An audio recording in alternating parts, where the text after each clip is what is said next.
This story starts, I was at a friend's house and she had on her shelf a copy of the DSM manual, which is the Manual of Mental Disorders. It lists every known mental disorder.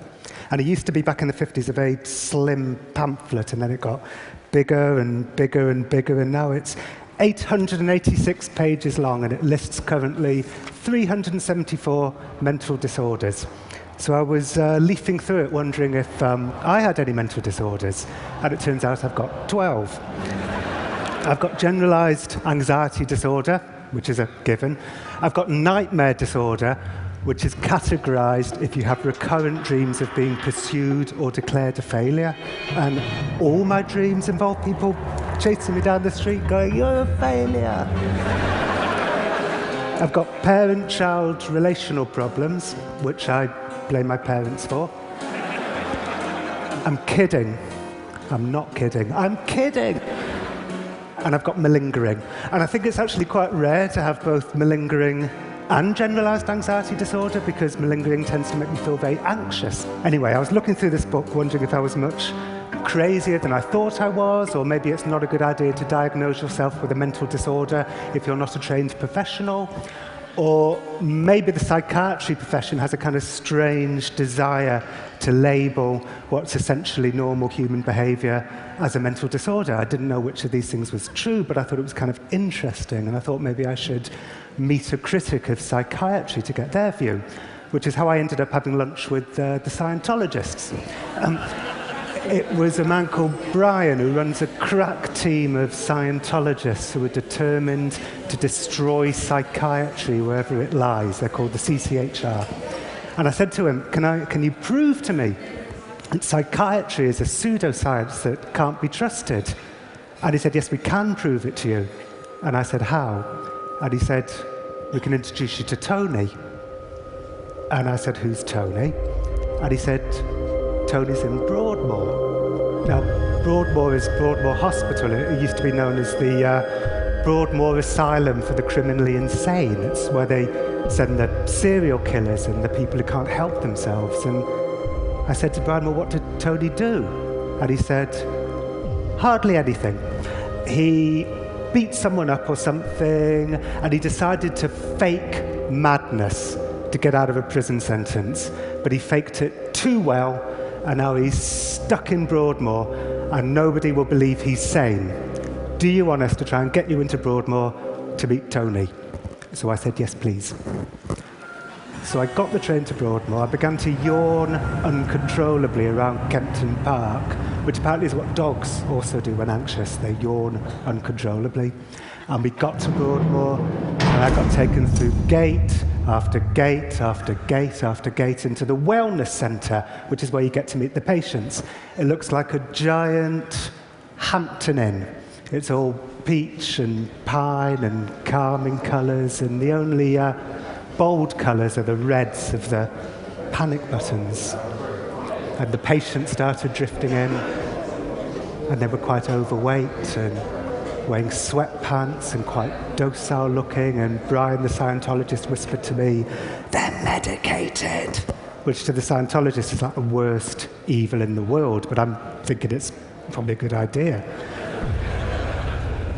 And then Brian said, "Here's Tony." And a man was walking in, and he wasn't overweight. He was in very good physical shape, and he wasn't wearing sweatpants. He was wearing a pinstripe suit, and he had his arm outstretched like someone out of The Apprentice. He looked like a man who wanted to wear an outfit that would convince me that he was very sane. And he sat down, and I said, "So is it true that you faked your way in here?" And he said, yep, absolutely. I beat someone up when I was 17, and I was in prison awaiting trial, and my cellmate said to me, "You know what you have to do? Fake madness. Tell him you're mad, you'll get sent to some cushy hospital, nurses will bring you pizzas, you'll have your own PlayStation." So I said, "Well, how did you do it?" He said, "Well, I asked to see the prison psychiatrist, and I'd just seen a film called Crash, in which people get sexual pleasure from crashing cars into walls. So I said to the psychiatrist, I get sexual pleasure from crashing cars into walls." And I said, "What else?" He said, "Oh yeah, I told the psychiatrist that I wanted to watch women as they died because it would make me feel more normal. And I said, where'd you get that from? He said, oh, from a biography of Ted Bundy that they had in the prison library. Anyway, he faked madness too well, he said, and they didn't send him to some cushy hospital. They sent him to Broadmoor. And the minute he got there, he said he took one look at the place, asked to see the psychiatrist, said, there's been a terrible misunderstanding. I'm not mentally ill. I said, how long have you been here for? He said, well, if I'd just done my time in prison for the original crime, I'd have got 5 years. I've been in Broadmoor for 12 years. Tony said that it's a lot harder to convince people you're sane than it is to convince them you're crazy. He said, I thought the best way to seem normal would be to talk to people normally about normal things like football or what's on TV. I subscribed to New Scientist, and recently they had an article about how the US Army was training bumblebees to sniff out explosives. So I said to a nurse, did you know that the US Army's training bumblebees to sniff out explosives? When I read my medical notes, I saw they'd written, believes bees can sniff out explosives. He said, you know, they're always looking out for non-verbal clues to my mental state, but how do you sit in a sane way? How do you cross your legs in a sane way? It's just impossible. You know, when Tony said that to me, I thought to myself, am I sitting like a journalist? Am I crossing my legs like a journalist? He said, you know, I've got the Stockwell Strangler on one side of me, and I've got the tiptoe through the tulips rapist on the other side of me. So I tend to stay in my room a lot because I find them quite frightening. And they take that as a sign of madness. They say it proves that I'm aloof and grandiose. So only in Broadmoor would not wanting to hang out with serial killers be a sign of madness. Anyway, he seemed completely normal to me, but what did I know? And when I got home, I emailed his clinician, Anthony Maiden, and I said, what's the story? And he said, yep, we accept that Tony faked madness to get out of a prison sentence because his hallucinations that had seemed quite cliched to begin with just vanished the minute he got to Broadmoor. However, we have assessed him and we've determined that what he is a psychopath. And in fact, faking madness is exactly the kind of cunning and manipulative act of a psychopath. It's on the checklist, cunning, manipulative. So faking your brain going wrong is evidence that your brain has gone wrong.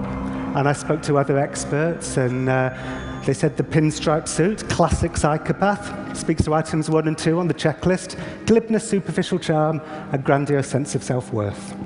I said, I want to hang out with the other patients. Classic psychopath, it speaks to grandiosity and also lack of empathy. So all the things that had seemed most normal about Tony was evidence, according to his clinician, that he was mad in this new way. He was a psychopath. And his clinician said to me, if you want to know more about psychopaths, you can go on a psychopath spotting course run by Robert Hare, who invented the psychopath checklist. So I did. I went on a psychopath spotting course, and I am now a certified, and I have to say extremely adept, psychopath spotter. So here's the statistics. 1 in 100 regular people is a psychopath. So there's 1,500 people in this room. 15 of you are psychopaths. Although that figure rises to 4% of CEOs and business leaders, so I think there's a very good chance there's about 30 or 40 psychopaths in this room. It could be carnage by the end of the night.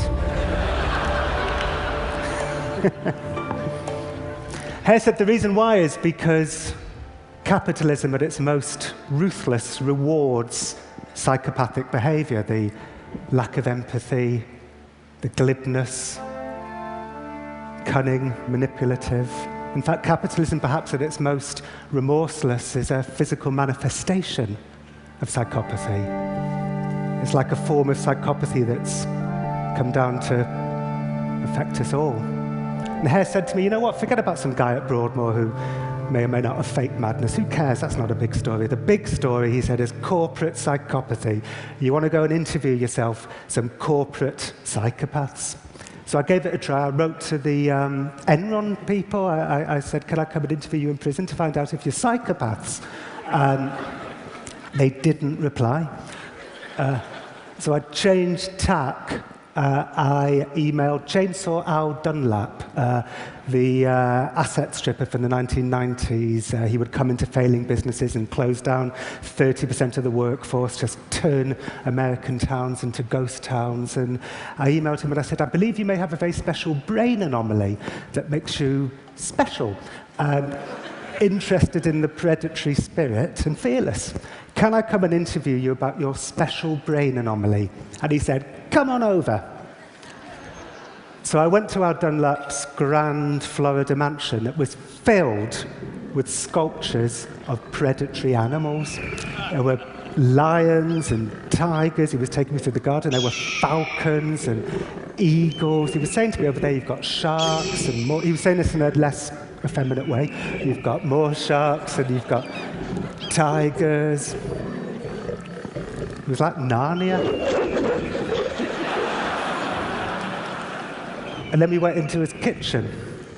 Now, Al Dunlap would be brought in to save failing companies. He'd close down 30% of the workforce, and he'd quite often fire people with a joke.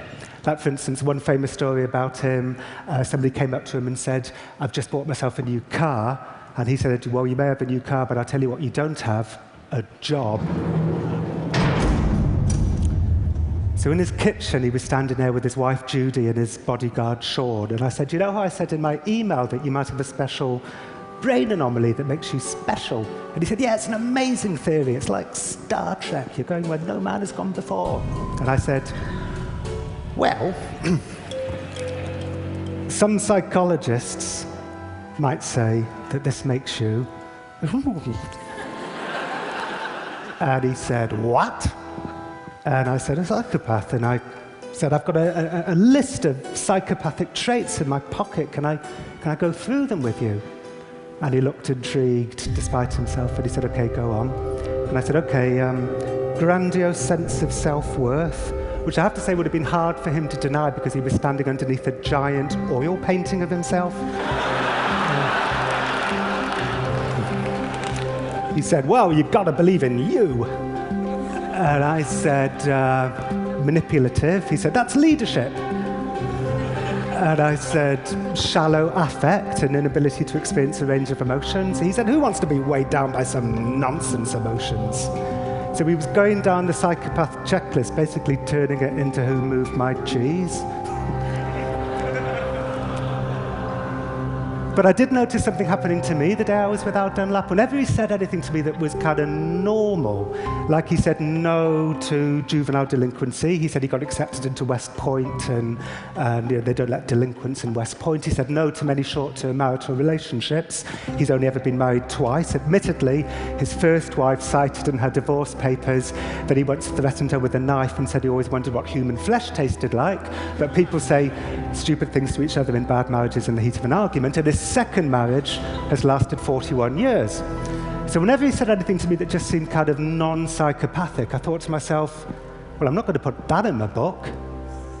And then I realized that becoming a psychopath spotter had kind of turned me a little bit psychopathic, because I was desperate to shove him in a box marked psychopath. I was desperate to define him by his maddest edges. And I realized that, oh my God, this is what I've been doing for 20 years. It's what all journalists do. We travel across the world with our notepads in our hands and we wait for the gems. And the gems are always the outermost aspects of our interviewee's personality. And we stitch them together like medieval monks, and we leave the normal stuff on the floor. And you know, this is a country that overdiagnoses certain mental disorders hugely. Childhood bipolar. Children as young as 4 are being labelled bipolar because they have temper tantrums, which scores them high on the bipolar checklist. When I got back to London, Tony phoned me. He said, why haven't you been returning my calls? I said, well, they say that you're a psychopath. And he said, I'm not a psychopath. He said, you know what? One of the items on the checklist is lack of remorse. But another item on the checklist is cunning manipulative. So when you say you feel remorse for your crime, they say, typical of the psychopath, to cunningly say he feels remorse when he doesn't. It's like witchcraft. They turn everything upside down. He said, I've got a tribunal coming up. Will you come to it? So I said, okay. So I went to his tribunal, and after 14 years in Broadmoor, they let him go. They decided that he shouldn't be held indefinitely because he scores high on a checklist that might mean that he has a greater than average chance of recidivism.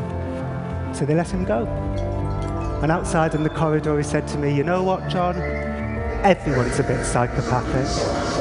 He said, you are, I am. Well, obviously I am. I said, what are you going to do now? He said, I'm going to go to Belgium because there's a woman there that I fancy, but she's married, so I'm going to have to get her split up from her husband.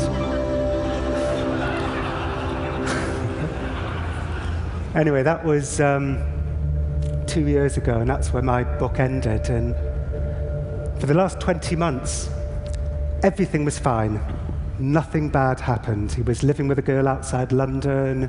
He was, according to Brian the Scientologist, making up for lost time, which I know sounds ominous, but isn't necessarily ominous.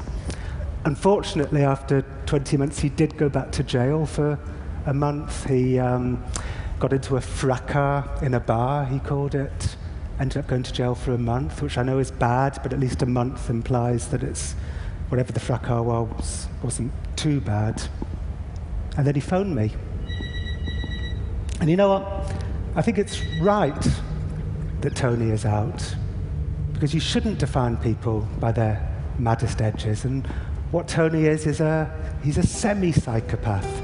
He's a grey area in a world that doesn't like grey areas.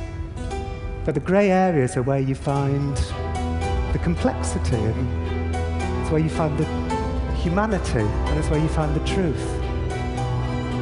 And Tony said to me, John, can I buy you a drink in a bar? I just want to thank you for everything you've done for me. And I didn't go. What would you have done? Thank you.